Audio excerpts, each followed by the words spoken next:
Hi, Abraham. Yes, we are. Yes, you are. Who made a decision about what I was going to be like? Now, Esther will have a very hard time editing your clanking bracelets from this recording. They're gone. How's that? Begin again. Who decided, before I came here into physical, did I decide what my personality was going to be, whether I was going to be female or male? Your personality was, in other words, you brought your personality with you. So it existed long before. So optimistic, good timing, seeking joy. And did I have a plan? Did I make plans before I came? Not specific ones. Your plan was, I'm really good at this. This is going to be great fun. Sort of like a vacation where the odds are it's going to be really good and you'd like to make your own decisions as you go along rather than going with a tour where everything's already decided for you. So there's no blueprint. I didn't say maybe I'd like to do this. The blueprint is a general blueprint that includes success, joy, adventure, expansion, joy, adventure, expansion, joy, adventure, expansion, joy, adventure, expansion. But you said, I would like to leave the creative details to the moment. Okay. Because that's what joy and expansion are really all about. Nobody has very much fun doing something that somebody else tells them to do. Have you noticed? Yes. Don't you love your own ideas best? Oh, yes. Absolutely. And I find that I can really have a good time doing things that don't necessarily amount to a lot, except that they're fun for me. Then they amount to a lot. So in other words, how do you get to decide what is the most appropriate use of time? If it is aligning of you and you in nature, then it is an appropriate use of time. And no other criteria is valid. Because when you feel good, the whole of you is playing. Esther spent many hours on the cruise ship with a 5-year-old and a 2-year-old cutting out construction paper and making a variety of things. Her snowflakes improved dramatically. But Esther also has a purpose that, yes, joy, I know joy is part of the purpose. But in the moment, the making of the snowflakes was as meaningful and connecting as what she's doing here and now. Okay. Because she was focused upon something with no resistance. I got it. But somewhere in there, I keep feeling like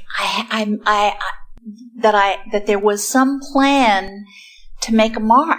So in that moment of that thought, there is resistance, because what's behind that thought is, I am inappropriate in my now. I'm not doing enough right now. That's right. And that is enough resistance to disallow your full connection, which makes this not a very satisfying moment.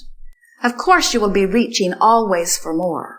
But do not spend any time trying to compare activities and call one better or one higher. The only thing that makes an activity appropriate for you or for anyone else is the way it feels in the moment of the participating in it. And of course you will vacillate. Sometimes you will have more activities and you will feel overwhelmed, which means you're out of balance. Then you won't have enough and you will feel bored, which means you're out of balance. But you get to keep keeping yourself in balance by paying attention to the way you feel. What about let us interrupt just for a moment. Sure. There are those who would, for example, there are those who decide that they will do something that everyone would consider to be truly humanitarian. They will devote themselves to science or to medicine or to uplifting the impoverished. And sometimes you will meet them after long years of effort and you will find them discouraged because for everyone they helped, there are hundreds that they were not able to. And so then you might say, well, so was that really a good use of life or wasn't it a really good use of life? And we say the only way anyone could could ever evaluate or have their life evaluated is by the amount of joy that they lived along the way. Here's another way of hearing it. Someone gave this to us recently. A woman was in a very good feeling place, and she was talking about how many lovely things she likes to do. Had talent in a lot of different areas, but she was feeling unhappy in her moment of conversing with us because she didn't have time to do all of the fun things that she wanted to do or all of the meaningful, creative things.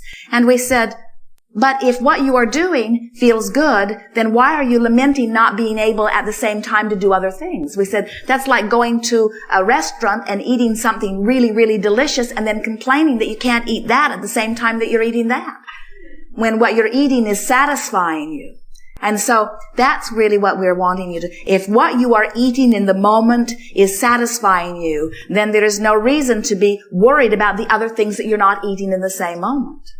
And it may be that what you're eating in any moment is not as satisfying as you believe it has the potential of being, or maybe you've eaten other more satisfying things in the past and you don't find that what you're eating right now is as satisfying. But we would say, if you will continue to look for the positive aspects of whatever you're doing, they must continue to expand. If you are making the best of where you are, it's got to get better. And that's the thing that feels a little funny to people. They say, well, if I'm making the best, isn't it the best? And we say, no, it's only the best of where you are. It can keep besting itself. The universe has unlimited potential to give you something more. So if you stop the comparison of saying it's not enough and you say, this is pretty darn good, this is pretty darn good. If this is like Esther, oh, you gave me this for our 19th wedding anniversary. It's the first present he ever gave her, but she really began milking it. Oh, you gave me this for our 19th wedding anniversary. What will the 20th be? In other words, that's sort of the attitude that you're wanting to have. Oh, if we have received, if you've given me this, then what is next that is coming? That is your vibrational attitude. And the universe will never cease to yield even better and better and better. You don't peak out and then start. It's not like there is so much that is allotted to you and you used it before you were 40 and now it's petering out. The universe has the potential of continuing to best itself, but you've got to be vibrationally up for it, you see. That's where that expectation comes. So I know that appreciating is a big one, that looking for reasons to feel good is a big one. Yes, but sometimes, wonderful as those tools are, and they are wonderful, sometimes that tool is too big of a jump from where you are in a moment. So you just have to find which tool in your bag of tricks makes you feel a little better now.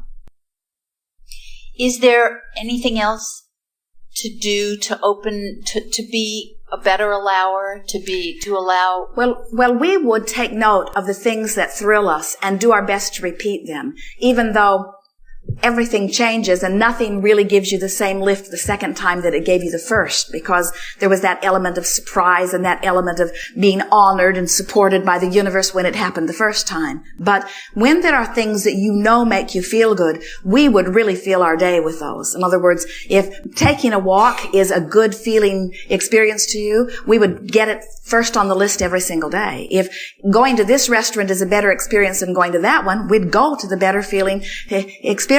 If this memory feels better than that one, we would leave that one beside and choose that one. In other words, we would just keep reaching for experiences that are the best that we could do relative to any relationship.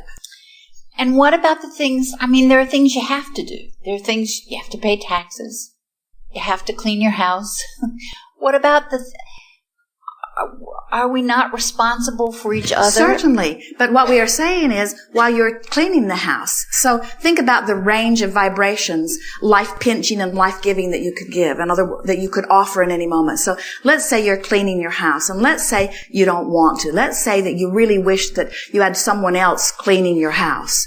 And then you say, well, I've been there, I've done that, and there are certain satisfaction in cleaning. Well, we're not getting there. In other words, that there was no improvement in the vibration in that. But you keep reaching, and so you say things like, I can be satisfied with just about everything that I do, and I take pride in the things that I am doing, and there are aspects of everything that I am enjoying. And while you're doing one thing, you can think another.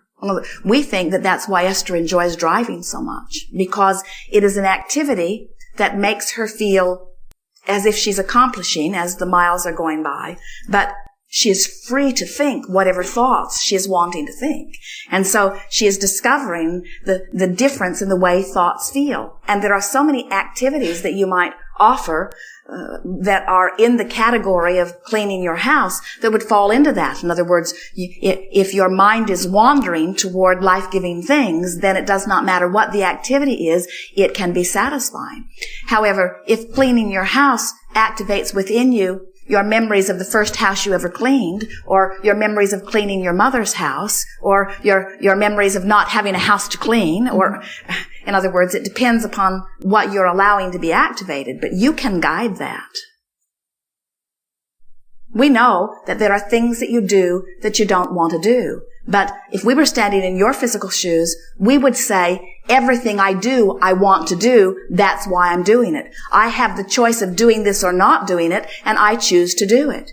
Esther was laughing yesterday because they took time off for her father's funeral, and then they took time off for this cruise. She got sort of behind on some things, so she's really been working to catch up on everything. And she said to Jerry, I have too much to do. He said, I think I'm going to take a walk. And Esther said, good, take the walk, because when you're gone, I can get more done. And then he came back and said, I think I'm going to take another walk. And Esther said, good, because while you're gone, I can get more done. And he said, is there anything I can do for you? And Esther said, no. And he laughed because she always says no, because she wants to do it. She thinks he will slow her down. But there is another piece to that. She said, I have too much to do. Just don't try to get any of it out of my gripping hands. In other words, I have too much to do, but don't try to get any of it away from me. And the point that we're getting at here is that each of you has to decide how what you are doing is serving you. In other words, sometimes doing it is really more satisfying than not doing it, even when you have too much to do. Mm-hmm. There's something life-giving about the activity. There's something satisfying about using your mind and using your body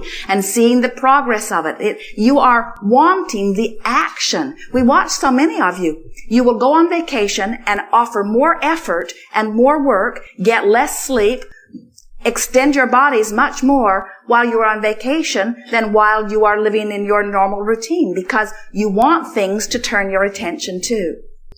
And sometimes the old routine is not as satisfying because it does not lend itself to the new refreshing thought as much as the different experience does. But every moment you are a different being. And every time you clean your house, you are a different being cleaning your house. And if you would allow yourself to be the new being that is cleaning your house, you would have a different experience in your exposure to the activity than you've ever had before. I keep feeling like there's something more. Like I left a clue for myself somewhere, and I haven't found it yet. Like there's a bigger reason that I'm here. Like there's something more for me. Well, we get this from people. They say, why am I here? And we say, to have fun, to experience joy. And they say, yeah, but really, why am I here? And we say, well, to experience the joy in the moment. And they say, well, will I get better and better at that? And we say, oh, yes, you are infinitely expanding. And they say, oh, good, then it's for growth.